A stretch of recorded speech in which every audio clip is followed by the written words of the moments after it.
Good morning, good afternoon, good evening, you lovely people, whichever one it is for you. Welcome back to Lilywhite Lane. I hope that you're all having a ruddy good Friday and start to your weekend, wherever you are in the world, and whatever you are planning to get up to. Now, got a few things I want to go through in today's video, and I want to start things off talking about Tottenham Hotspur's next 5 fixtures, because in my opinion, they are crucial. They are crucial for this season. These next 5 fixtures are absolutely massive. West Ham United at home, AZ Alkmaar at home in the Europa League, Crystal Palace away, Manchester City at home in the Carabao Cup, Aston Villa at home in the Premier League.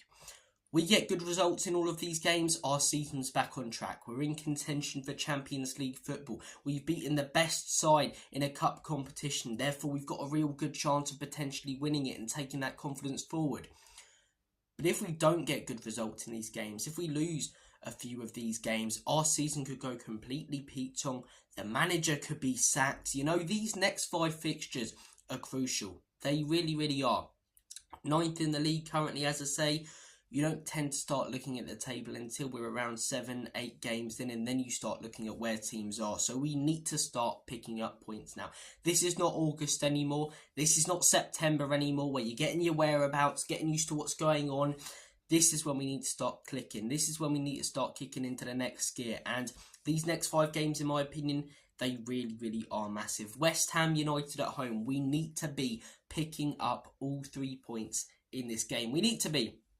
You know, after that horrendous capitulation against Brighton, the boys need to bounce back. The manager needs to bounce back. He needs to make substitutions if things aren't working for a start. But we know that West Ham will turn up. It's their cup final against us, especially away from home. They beat us last season at our ground. We've got to get one over them. We lose this game, as I say, the fan base will go mad.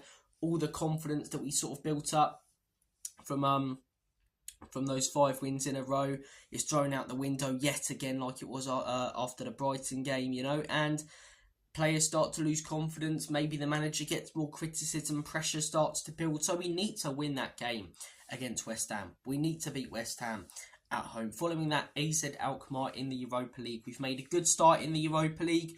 2 wins from 2, probably our toughest test, but that's not saying much when we've played Karabag in the Champions of Hungary, no disrespect. So we need to be winning this game. Speaking of West Ham, Alkmaar gave them a good test in the Conference League semi a few years ago. They're no mugs in the Dutch League. Obviously, we need to be winning that game. We need 6 points from these first 2 games out of the next 5. Then we've got Crystal Palace away. Now, normally I'd say, you know, Crystal Palace, it's away from home, it's a tough game, but looking at where we are in the table right now in the league, we need to be winning this game. We don't win one of our league games in these next 5, we're still probably mid-table, and that is nowhere near good enough. When the manager was saying pre-season that he wanted to go for the league title and he believes there's no reason why we can't and that we've got the players and the squad, we need to win this game. Crystal Palace away seems to always be, you know, viewed as a tough fixture, but over the last few years we've gotten good results there. Palace have made a terrible start to the season under Oliver Glasner after such a good end to the last.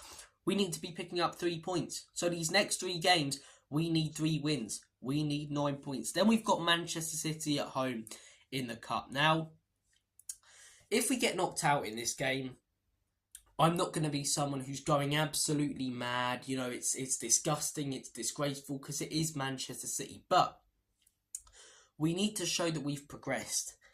And yes, it's not Ange's fault necessarily, or these players, that we haven't won a trophy for 14 years, or 15 now. But because we've got that trophy hoodoo, because we haven't won something for so long, we get knocked out of another cup competition, that confidence goes down again. Will Spurs ever win anything? Everyone laughing at us, trophyless Spurs again for another season. It's Manchester City, it's at home. We've got a real chance in that game to make a statement. A real chance. You win those first 3 games, or those next 3 games, as I say, against West Ham, Alkmaar and Palace, you head into that game with confidence. Need to get a win there. If we lose some of those games, so if we don't get good results from those next 3, if we're sat mid-table, as I say, then we take on Man City and then we get knocked out the cup competition, the confidence goes down again, the criticism builds, the pressure builds on the manager and the players. So I'm not going to say we need to get a result, but as I say, to show that we're progressing, I'd like to see us get something in that game or really give them a good go. I want to see my club win trophies, not get top 4 season after season. I want to see the cup competition taken seriously. Pep said, as I say, maybe he would have changed his mind when he saw the draw, but he said after the last game, he can tell the journalists now that he'll play a weaker side. So take advantage of that, Spurs. Take advantage of them potentially playing a weaker side. Take advantage of being at home. Take advantage of this trophy hoodoo. Get a huge win. You knock out Man City, we feel invincible in that competition. That'll be 4 wins in a row if we get the other 3. As I say, we start building that confidence back. Season back on track. Take on Aston Villa as our next game. Get a win there against the top side and boom. Spurs back on track, contending for Champions League. Spurs the real deal. Maddison, Kulusevski, Van der Ven, Solanke balling out. Ange Postecoglou getting it right again.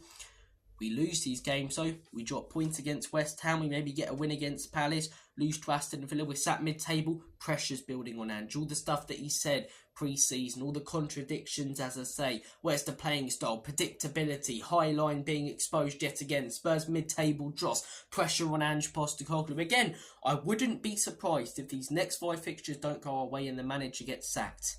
I really, really wouldn't, because we know what these owners are like. Now, personally, I like to give Ange a little bit longer.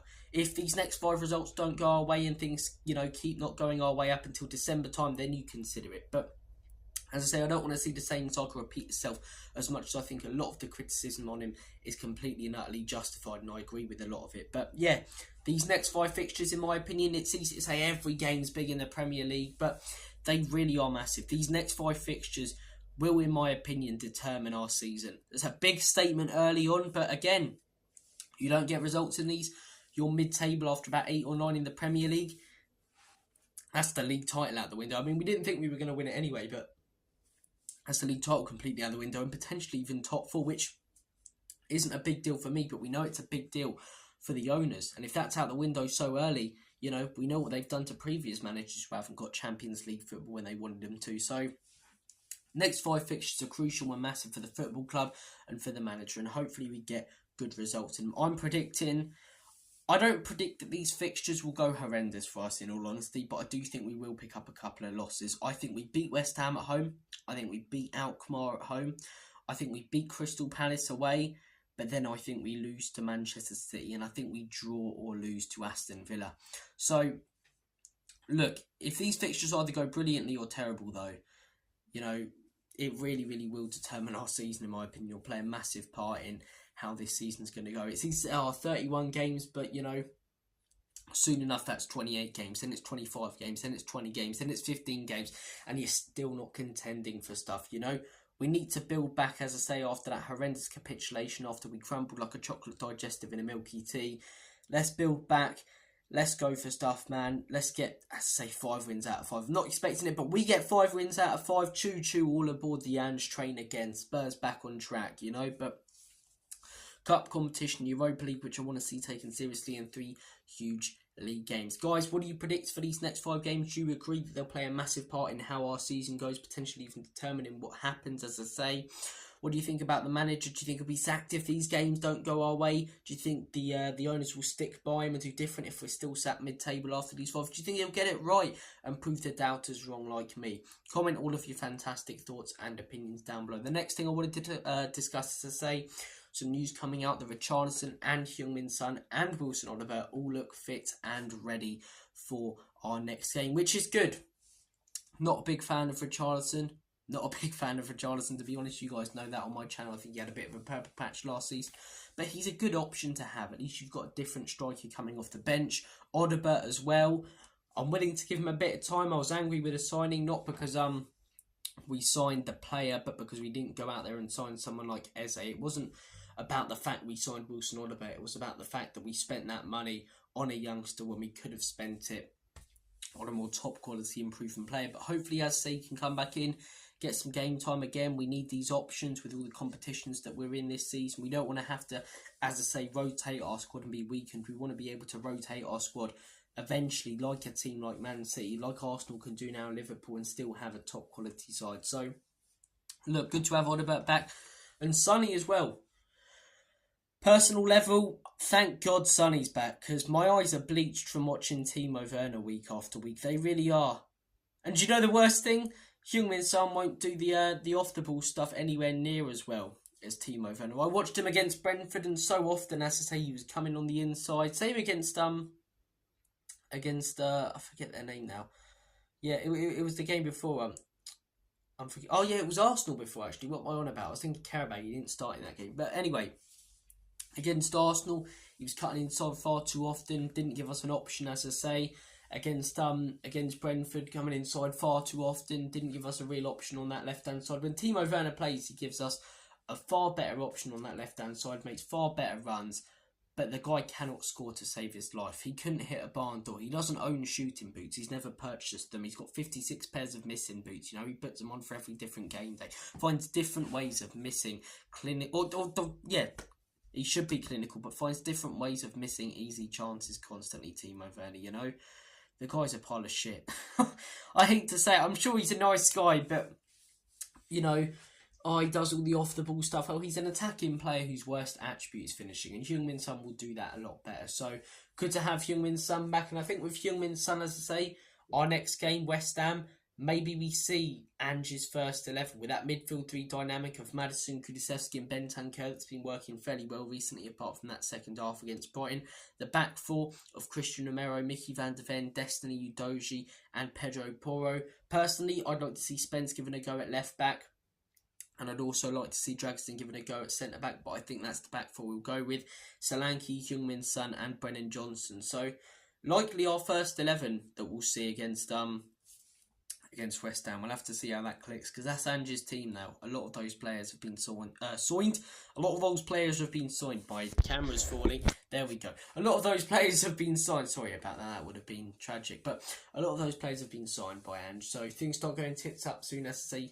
He deserves criticism because a lot of these players he's brought in. But, guys, what do you think about the next 5 games? Good to have Richarlison back, Odobert, Heung-min Son as well. Hopefully we can get things back on track, because these next 5 games, in my opinion, are absolutely crucial. I did a video yesterday about Pedro Porro. Check that out if you haven't already. Are Spurs becoming a tripping star? Sorry about that, guys. The camera decided they wanted to act like Steven Gerrard and slip over countless times, going down more times than Bukayo Saka over the last few weeks. But look, check out the video about Pedro Porro, Chang's video in the week, as I say, about our season so far.